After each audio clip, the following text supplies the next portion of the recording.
What's up, YouTube? It's your boy Bansky here, back again with a delicious video. And today, we're here watching another video by my boy Grimmy. And the video title is The Worst Cartoon Siblings. This video is 10 minutes long with 6 seconds on the clock. And all I gotta say is, I hope you guys enjoyed the video. Make sure you like, comment, subscribe, do all the jazz. And the link to the original video will be down in the link description below, just in case, you want to watch this without any interruptions. But with all that being said, let's hop straight into it.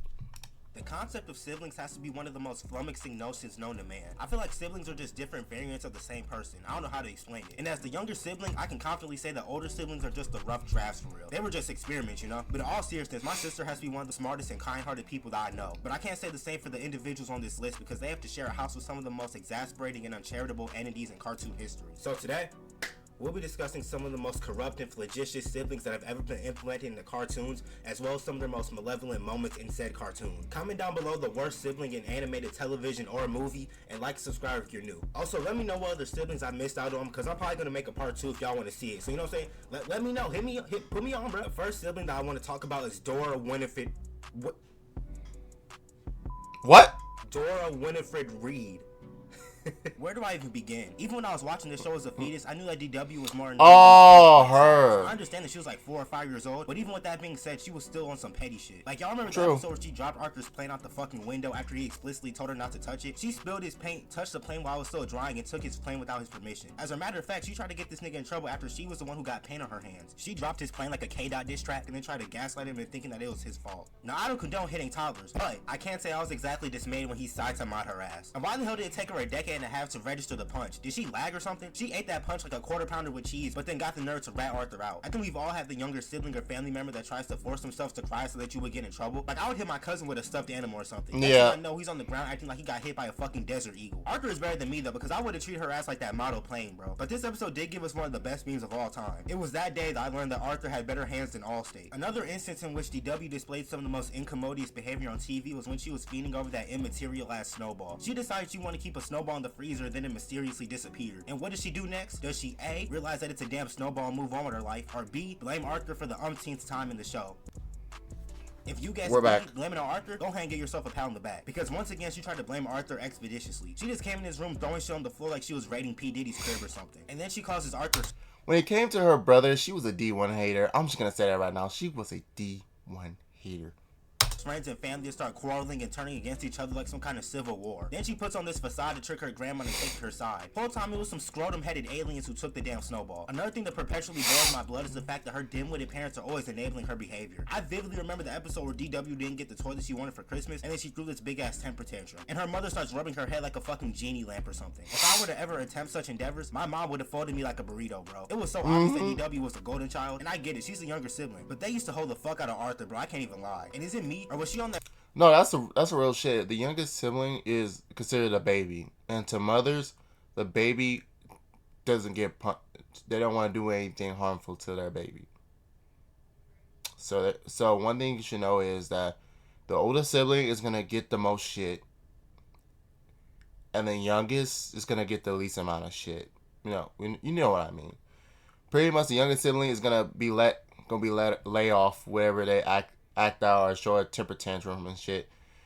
The mother gonna be more tolerable to her youngest over the oldest. The oldest, she's definitely going to, well, let's just say ridicule a lot. That show crying more than the others. How does that even work? She was one of the most spoiled, pampered, and irksome characters I've ever seen on TV. Like, her and Caillou could deadass go brat for brat. And it doesn't exactly help her case that she became a police officer when she grew up. All in all, she's just an immoral ass rodent. But the last juncture that I want to talk about regarding DW, that's funny that she became a cop because she had to eat spinach at a restaurant. She embarrassed her entire family and made the waiter quit his job in a fraction of the time. A 2-for-1 special. Her parents finally grow a backbone and decide to ground her ass from going to eat out anymore. But then this prehistoric ass grandma gets on her knees immediately and starts glazing with no hesitation. If DW can't come to the restaurant, I'd be just as happy coming over here for dinner. What? And Miss Once Upon a Restaurant? It just wouldn't be a happy birthday if DW wasn't there. So you see, DW's just a spoiled ass brat who manipulates and exploits everyone around her. If I was Arthur, I would have just dropped out of elementary school to become a full-time entrepreneur and moved to Dubai. If you know, you know. Now we gotta talk about Candace. Now I know that Candace isn't exactly the most iniquitous character on this Oh, series, she's but I not still really wanted to include her annoying. because she has to be one of the biggest snitches that I've ever laid my eyes on. Seriously, That's bro, true. she was a bigger rat than Master Splinter. Her jersey is hanging in the rafters. Whoa! Don't disrespect Master Splinter, okay? He's not a rat. I mean, he technically is a rat, but he's not that kind of rat. Back up now.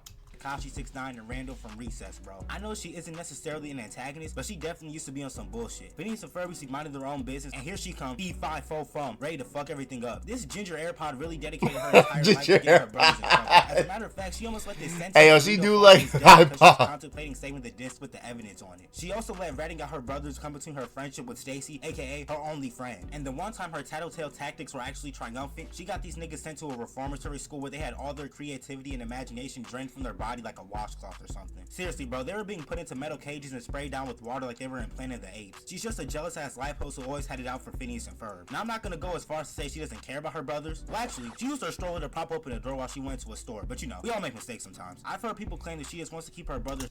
Hey, I'm gonna keep it real. Okay, so Candace, yes, it's true. She was the biggest snitch in that show. Phineas and Ferb show. She was the biggest snitch on her brothers.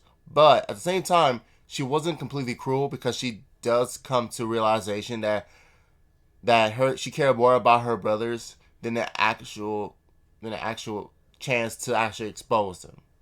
That's what I should call it. I know I stutter a lot. You know, it seemed like I'm really trying to make it up on the spot or some shit. But I'm for real. I watched this show. This is one of my favorite cartoon shows. Well, Disney shows. I should be more precise because Cartoon Network, you know. But one of my favorite Disney Channel shows.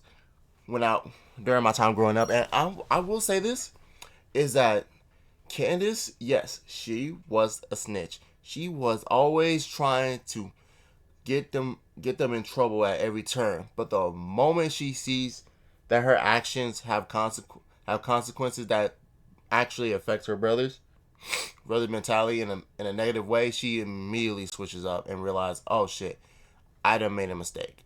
So, hey, she realized it once she finally managed to bust them. They're safe unless she cares about their well-being and welfare. Helen Keller could see through that bullshit. Plus, she was selfish as hell. She was constantly using their inventions for her own personal gain, but then would turn around and try to get them in trouble. But the most pinheaded thing that I remember her doing was when she went back in time as an adult to snitch on the boys, and she ended up causing Dr. Doofenshmirtz to become emperor of the tri-state area. In my humble opinion, she needs to stay in her lane and mind her own business. But instead of dedicating every waking moment of her day to busting her brothers, she should have been pursuing a career in music. Because I'll be lying if I said that she wasn't putting out absolute. Oh yeah, she put out heaters. Now we gotta talk about Brad and Brianna Batowski. Now, when I was growing up, Kick Batowski was one of my favorite shows. Oh, wait, talk about his brother? Numbnut and all his antics were engraved in my brain like a tombstone. This walking parasite gives me the heebie-jeebies. You can just look at this nigga and tell he's an Andrew Tate supporter and a red pill recruit. The tic-tac-toe fade, the lean gut, the belt choker, the absolute life out of his waist. I know this nigga's room smells like mildew, Cheeto Puffs, and helplessness. He was almost like the animated version of Roderick Heffley, except subtract everything that made him somewhat pardonable. As a matter of fact, there's a lot of similarities between Kick Batowski and Diary of a Wimpy Kid, but that's another story for another day. Anywhoosies, the maneuvers that this shameful motherfucker was pulling off were nothing short of deranged. My nigga Kick was just trying to chase his dreams of becoming a daredevil and make it out the trenches even though he lived in the suburbs. And here comes Brad ready to thwart his plans. I remember the Mother's Day episode, he was trying to sabotage Kick's Mother's Day breakfast because he thought that Kick was their mom's second favorite child after his sister. He was just an asshole for no explicable reason. And this nigga Brad was always trying to spit game at every female in sight. He was really moving like Brock from Pokemon. And obviously since Brad has worse hygiene than Oscar the Grouch and was about as sharp as a pair of marbles, he was getting rejected left and right like he was playing against 94 Hakeem. One of the episodes he was sipping hard as hell for his boss who had no interest in him whatsoever and was just using him so she wouldn't have to do any work. This mangled motherfucker was hawk tooing all over her and was getting played like a... In other words, he was the biggest loser in the show. And I kind of feel bad for him at times, but it's like, bruh, you did this to yourself. Idiot the entire time.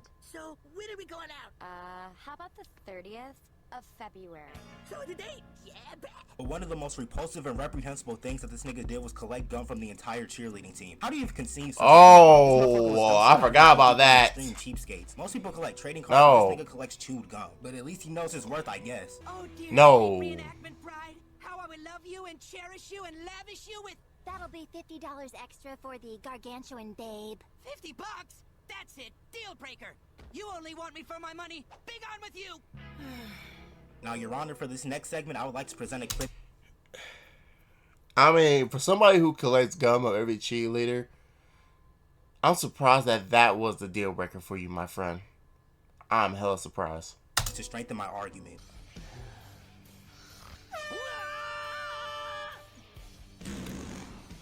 Okay, that's nasty. Kick was just trying to catch some Z's, and this dick waffle sticks his BBL right in his face and projects what I can only assume is the most putrid stench ever conjured. How was the entire room consumed by this funky ass odor? My nigga, are you part of skunk or something? This nigga was always ripping ass on Kick, but I guess it makes sense considering his mom was Ice Spice because she's always rapping about poop, butts, farts, and diarrhea. But the tomfoolery didn't stop with that because this fake ass honey boo boo was moving duplicitously. She was like a pothole in the middle of the road. You forget that they're there until it makes itself known again, and now you're pissed off. Now we gotta talk about Amy from Total Drama. If you know who this demon incarnate is, then you already know the bullshit she was on. Now I remember her face, but I don't remember her at all. I was focused on the other characters. So was Drama Pockettail Island a good season? No. I watched every second of every episode? Yes. And in said process, I was met with what I can only describe as the most insensitive and tactless sibling on this entire list. Amy. Now for some context, Amy has a twin sister named Sammy, but everyone calls her Sammy because she's seen as the lesser Amy, which is already fucked up as it is. But you would think that on a show where the main goal is to make it as far as possible to win the $1 million prize, the sisters would stick together like some overcooked noodles. Instead, Amy had it out for her sister for the entire duration of their stint, bro. Like when they jumped out of the plane, she punted her ass like a field goal hoping she fall to her death. And then even when they reached the ground, she lands on her like she's mounted on Yoshi or something. And then later in the episode, she used her sister as a human shield. It was lamentable, bro. But then when Sammy finally stands up for herself, Amy starts crying and gaslighting, and the rest of the contestants eat that shit up like a mukbang. Hell, they lost one of the challenges because she was arguing with Sammy about who should drop the balloon. Long story short, Sammy ends up tricking Amy with a poisonous fruit and gets her packed up from the island by pulling a little switcheroo. Toodles, my nigga, you won't be missed. So you would think that this is a W for Sammy, right? Well, now she has to pretend to be her sister so nobody would catch on to her. But then Amy eventually spins the block, and since Chris can't tell them apart, they both get the boot. So all is well that ends well, right? Man, who really gives a damn? This show gave me migraines, chest pains, and 4 different types of indigestion.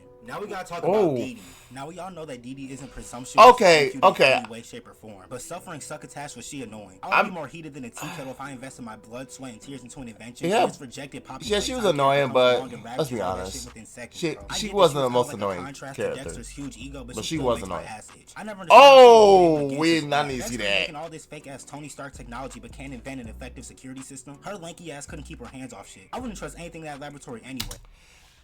Now I think about it, that is a really good question. How the fuck do Dee Dee keep on sneaking through his security system? Like, how you gonna be the smartest motherfucker, like the smart motherfucker your age, and still, like you're a super genius. You're a super genius. How the fuck can you not make a security system to keep a dumb blonde out? Not to be rude, not to be offensive, but Dee Dee was technically the. There we go. Dee Dee was technically the sibling, the dumb blonde sibling in cartoons, okay? She was a dumb blonde sibling in cartoons, okay? Even though, let's be honest, because you're blind doesn't mean you're dumb. It's just that she was one of them stereotypes where blonde chicks were dumb. She was one of those stereotypes. You fuck around and press a button, now your hands are ass cheeks or something. But I do gotta give credit where credit's due because she got my nigga Dexter into his spiritual bag. You know what I'm saying? Geyser. She finally got him to touch grass for the first time, bro. But I think that's gonna wrap everything up for this video, man.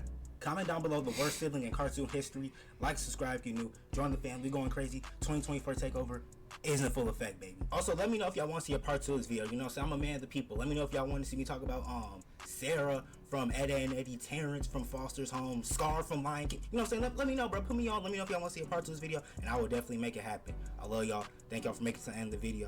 You know what I'm saying? I'm just blessed to be here, man. I'm blessed. I'm thankful. All glory to God. Thank y'all for allowing me to make these videos for y'all. But with all that being said, thank you for watching the video. Hope y'all enjoy. Alright, I'm gonna stop right there. Okay, so now I think about it, who is the worst sibling? There are actually quite a few.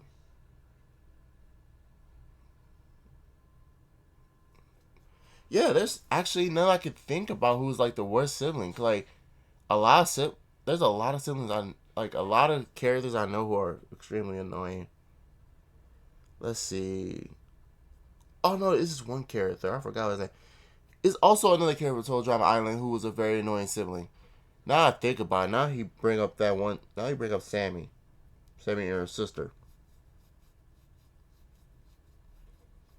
Well, Sammy, whatever. There's also another one, but I forgot. But I'm just ending right there by saying, guys, I hope you guys enjoyed this video, okay? Make sure you like, comment, subscribe, do all the sexy chats. And please make sure to send more requests if you can.